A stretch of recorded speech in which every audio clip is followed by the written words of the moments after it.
All right. Again, thank you guys and welcome to today's session of the financial reporting application. We made a few updates this year, but hopefully most of this information won't be new to you guys joining the call.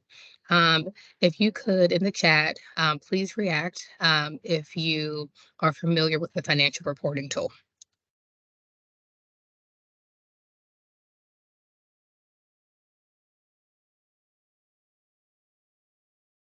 Wonderful, wonderful, wonderful. Great. So hopefully it'll only be just a tiny bit um, overdose of information for most folks. Alrighty. Um, as I mentioned earlier in the chat, this meeting will be recorded, and I will add the recording to OSCE's website on the grant to funding page. And a copy of this presentation will also be linked there as well. I will again add both of those links to an email I'll send out after this meeting, in addition to adding it to the LEA look forward as well. Let's get right into it. All right. So this year we'll be going over financial data collection updates for this year, which include the common financial reporting standards, the typical reporting, which is the MOE and per pupil expenditures. I'll also do a application demonstration. Then we'll go over some next steps and have questions. So please, if you can hold your question to the end, that will be great. All right, so some financial data collection. I won't go too much into this slide, but the most important thing that you should get from the slide is that all the information is due to me on March 15th, 2024. I want to overemphasize that that is when the FRT will be locked, so you will not be able to add anything after that. And your LEA financial leaders will certify shortly after that. So just making sure that all of your information is in there and accurate by March 15th so that your head of school can certify the information that's been added. I additionally, which is not on this slide, have added in some webinar series that was in the original link. Just so if you guys have any questions or you want to go into details about questions that you might have, that time will be available for you and it'll be a smaller group setting. So hopefully you guys will take advantage of that as well.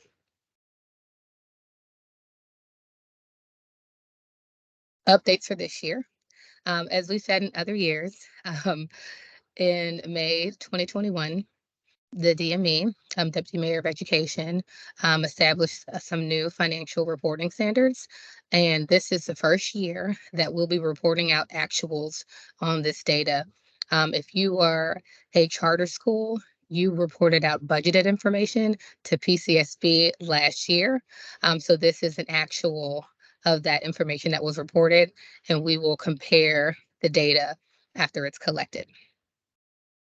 And again, just another update, just so you guys know, the maintenance of effort calculation will be based on the information from last year and is calculated directly into the system. So let's dig right into the common financial reporting standards. If you hear me say CFRS, OSCE and DCN are acronyms. So that's what that's for.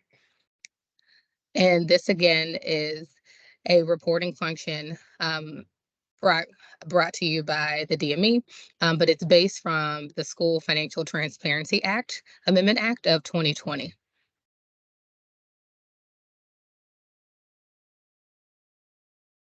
So a summary of the common financial reporting standards. We look at both budgeted and actual expenditures. So as I mentioned earlier, if you are a part of the public charter school board, like a charter school LEA, you will have submitted budgeted information to PCSB. We are working in conjunction to compare that information. However, OSCE is collecting the audited actual data that comes out of that. Expenditures are reported by category. The categories include instructional staff, school support staff, school administration, instructional supports, educational materials, non-educational administrative supports, buildings, operations, and food services. I just want to clarify that there might be more categories added to that in upcoming years, but for right now, these are the categories. If you are having any trouble aligning categories with your budgeted items, let me know and I can help walk you through that as well. In addition to that, there's some clear guidance as well in the CFRS guidance that is linked inside of the financial reporting tool for your use as well. We wanted to make it as easy as possible. All righty. One of the additional information is that, as you guys know, if you've already reported this information to Public Charter School Board, we are also looking at risk funding as well. So the document that you submitted, and we'll go into detail, which listed out how you would be using your at-risk funding. PCSB requested budgeted information. We are going to be looking at how you actually spent FY23's at-risk funding. And you'll have an option to add a narrative to that as well.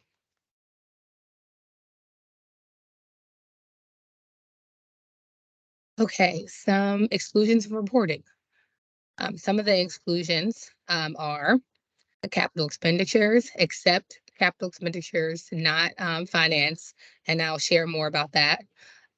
Payments to private schools, community service operations. This is an important note because this definitely differs from how we've collected per pupil expenditure data for ESSA. Um, we have typically excluded debt service with the common financial reporting standards. We are including debt service. And for transparency and comparability purposes, we are also including capital expenditures that are not financed are included.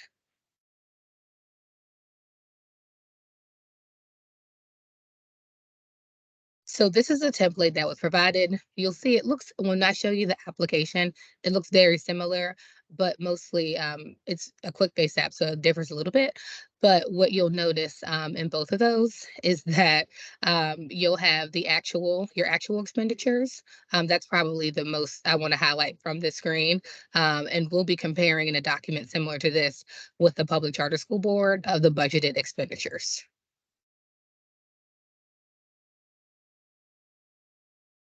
At-risk reporting, as I mentioned before, is very similar in that there's budgeted information and there's actual information. In the financial reporting tool, we will be giving you this template in which you have to submit your budgeted information that you submitted to PCSP and your actual information, which will provide a variance. And again, you have an optional narrative in which you can do that. Some folks that I've spoke to, this is an Excel document. You can provide a tab for each of the schools if you are a multi-site LEA to make it easier for you. All right, so why? Why are we collecting more data, right? A part of it is that we really wanted to empower LEAs and communities to to assess and improve equity amongst our schools, and also just for really, like we mentioned before, transparency purposes, so that everyone can see, like, how money is being spent, so that we can really learn from the spending that we all work from within our LEAs. We'll quickly go over this. This is the per pupil expenditure reporting that all of you guys have participated in prior years. So I won't go too deep into it. I want to make sure we give time for the demonstration. So per pupil expenditure reporting, we are looking at per pupil data as it relates to federal funding and state and local funding. This is used to help us get some data points so that we can better compare all of our LEAs within the district. This information will be reported on the DC report card website.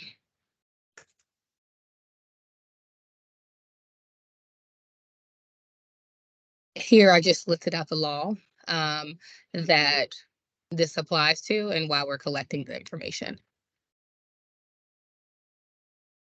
But where we should really focus a good amount of our attention is that this, again, we're collecting actual information. So you want to make sure that this aligns to your audited information that has been submitted into the system. And we are looking at two categories, both federal, state, and local. And within those two categories, we are looking at site-based or school-based expenditures in addition to centralized expenditures.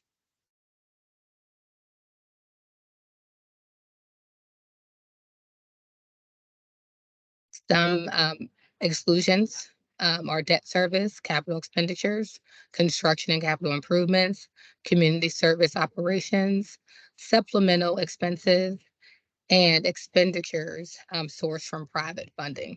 So very similar to the common financial reporting standards, but again, those two areas differ around capital expenditures and debt service. So you really want to pay attention to those items. I wanted to provide a quick example of a single site LEA. When I say single site, these are sites that might not have centralized expenditures.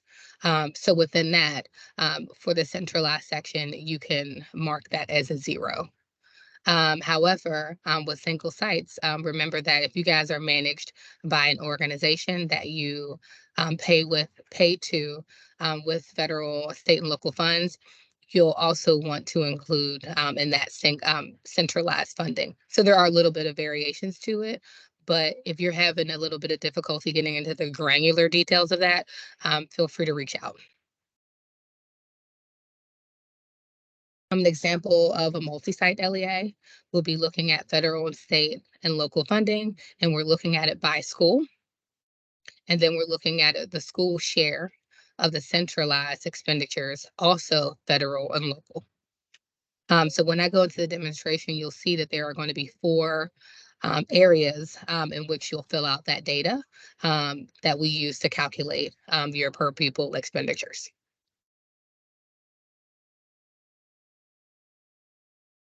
Another quick just example of multi-site LEAs and how we look at that based on your enrollment count. The enrollment counts are pulled from your enrollment audit information, which is already loaded into the system, so you don't need to worry about remembering that data.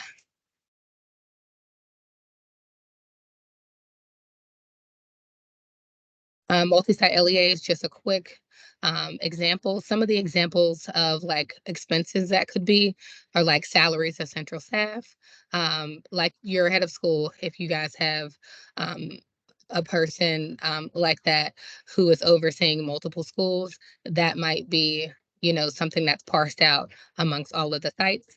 Similar food service expenses or a food service worker, things like that. That can be parsed out over the schools. Again, if you guys need help with figuring out what might be a centralized expenditure versus a school-based expenditure, hop on the webinar and also feel free to contact me as well.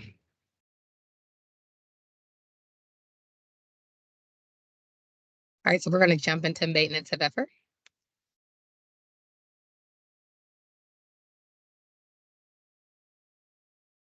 Maintenance of effort, MOE, as an acronym. We are looking at folks who receive federal funds and whether or not you're able to maintain a minimum floor of state and local funding for education from year to year. So what that means is if you receive as an LEA federal funding, we are looking to see whether or not you're maintaining your state and local funding to support getting some of that federal funding as well. Our minimum floor is 90% of the previous year, which we calculate directly into the financial reporting tool. So that's not something that you guys have to do.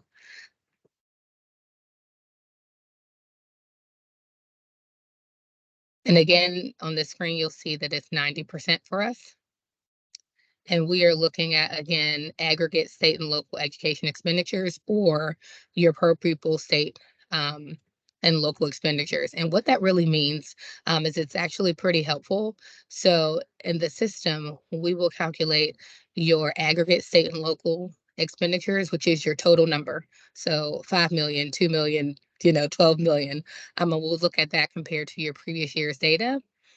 In the event that you do not meet MOE with the aggregate state and local education expenditures, we will then look at your per pupil state expenditures as well, which often saves some of the LEAs as well, um, who might have not met MOE with the total dollar amount.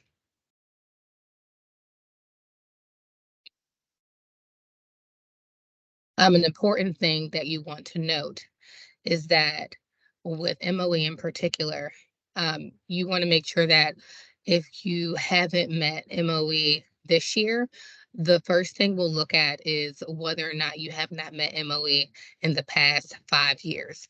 If you have met MOE all of the last 5 years, and I believe that we had some exclusions during COVID that did not count, then that will not be held against you. However, um, next year when we're collecting, you'll want to make sure that you really work hard to meet MOE because we'll have to look at that previous year. So just keep in mind that 5 year immediately preceding fiscal years is the number that we're looking at to make sure that you've met MOE.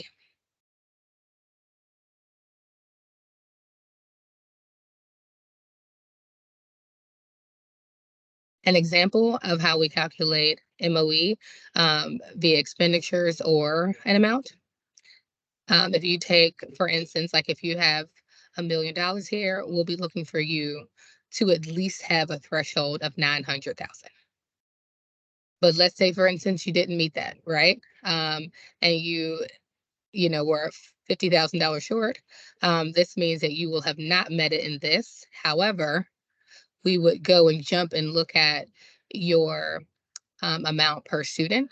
And as I mentioned before, that's usually where we'll find a little bit more cushion to be able to support LEAs in this journey.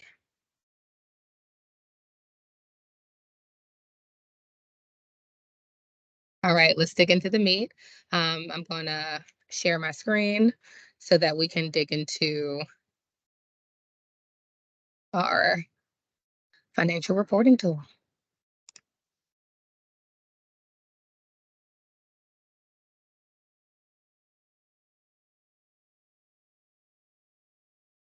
All right, give me a thumbs up if you can see my screen.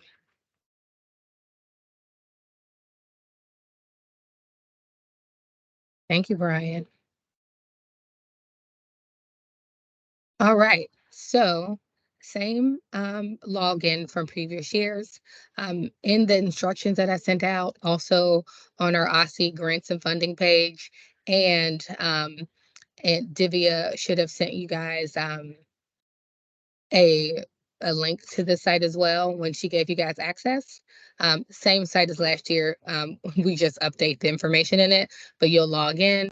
And of course, when you come to the screen, it'll ask you whether or not you're using DC government credentials. You want to select no so that you can add in your credentials. Once you get past the login screen, you'll come here. This is the home screen. Quickly, I want to go over a few things on here. It's a quick overview of all of the other items that we've just mentioned previously in our slide, some background on the DC report card, maintenance of effort, and common financial reporting standards. Here is the link I was mentioning with the common financial reporting tool, common financial reporting standards memo, just in case you need more information. Um, and and also here there are step-by-step instructions for filling out this financial reporting tool as well. So you have lots of information to use, but also reach out to me if you need anything.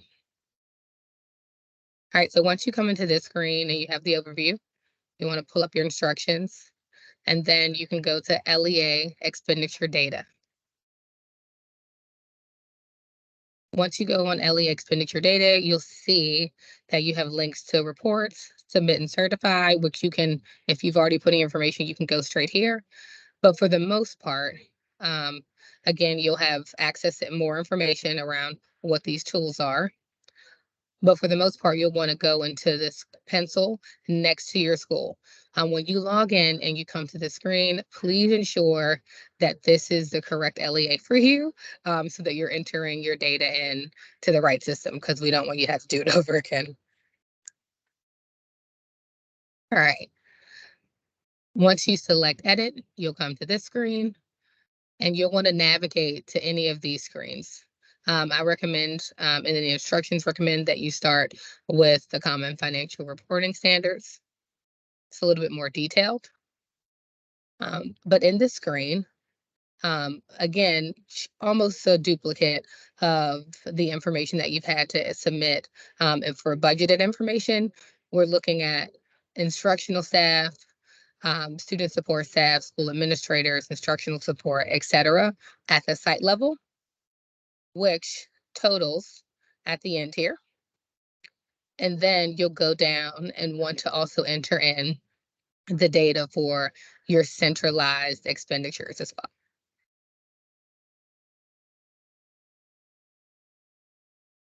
That is here.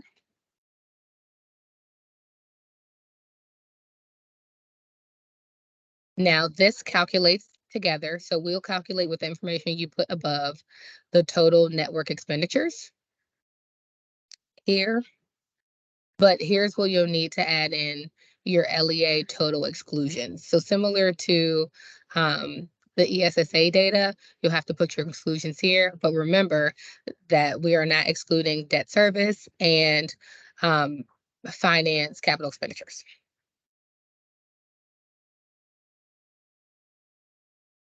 We also calculate directly your per pupil expenditures here. And you're also able to add a narrative into these boxes as well, for your school. It's optional. You don't have to add a narrative, but if you wanted to, feel free. After that, you would do a save and close or a save and next or save and keep working. Those are options. I'm going to select save and close. If you do that, you have to come back to this screen. Um, this is the at-risk data. And you just enter here in your school, your expenditures are at risk. You also have to download the at-risk template, which I showed you on the slide, which lists out the budgeted area, the actual area, and your variance. And that's where you'll be able to add in your narratives and give detailed examples about how you used your at-risk funding. And you'll come back to this screen and upload your at-risk document. Now, if I select it here, save and keep working, it'll keep me on the screen so that I can navigate to the next tab. I just wanted to show you both options. In this page, these are the four columns that you'll fill out here. These are total school level expenditures federal, total school level expenditures state and local, total school share of centralized expenditures federal, and total school share of centralized expenditures state and local. And then we calculate LEA expenditures here. You also want to add in any LEA excluded expenditures. This will be available for you guys to put documentation in. Mine is currently not available because I've already done so. Then here you can download your centralized expenditure methodology and then upload again in this document. Again, if you're a single site LEA, that centralized methodology expenditure document does not apply to you.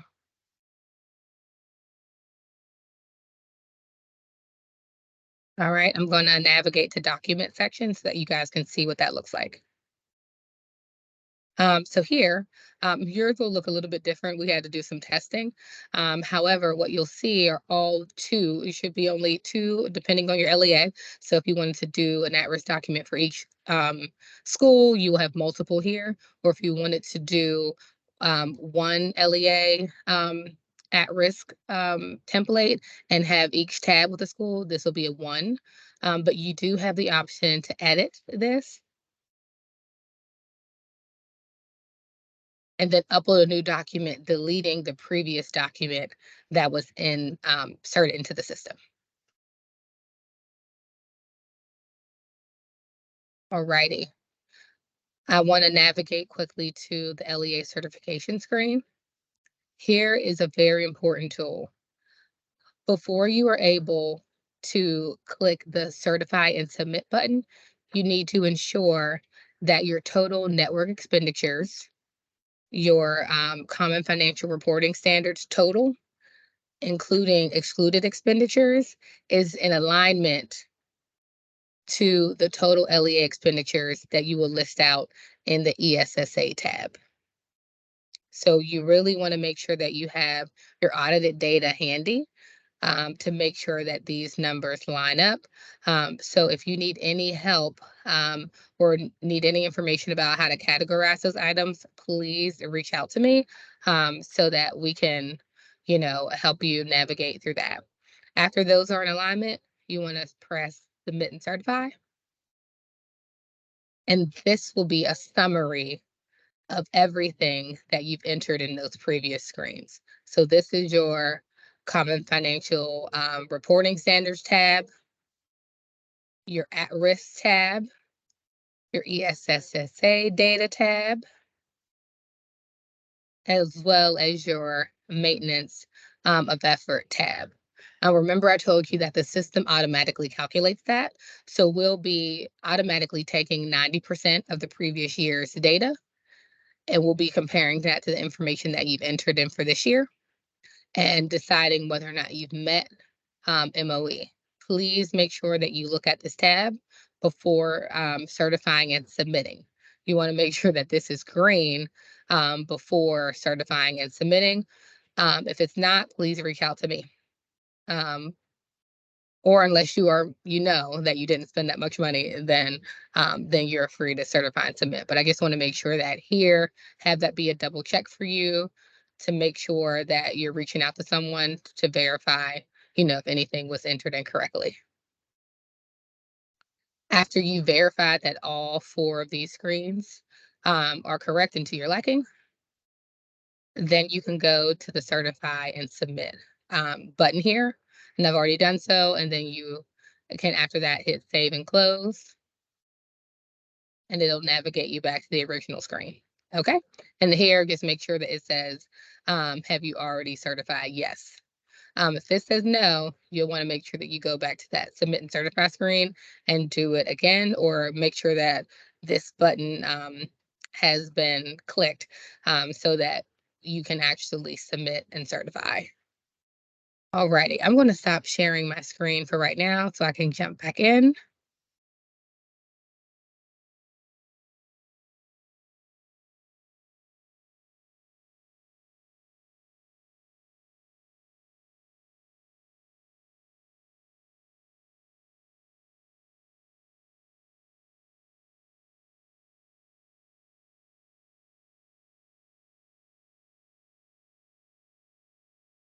Okay. Um, the next step in this process are, again, the information is due on March 15th, 2024. So please, I know that I keep on saying that date over and over again, but please pay attention to that date because this is not it'll be there and you have time to edit. This is the final day for you to make any edits to that data before we certify and put it into the DC report card and report it out federally. So it's going to be very important that you guys start putting in your data so that you can verify it for accuracy as soon as possible. We will be submitting everything for publication in May 2024. So everyone will have access to this information May 2024 on the DC report card.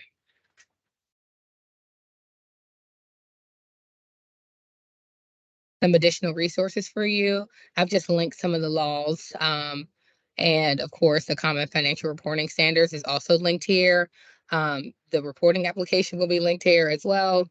Just making sure that all of the information is in one screen for you guys to make it easier. And right now, I'm going to take everyone off of mute so that we can ask and answer some questions. I'll probably stop reporting out too, recording.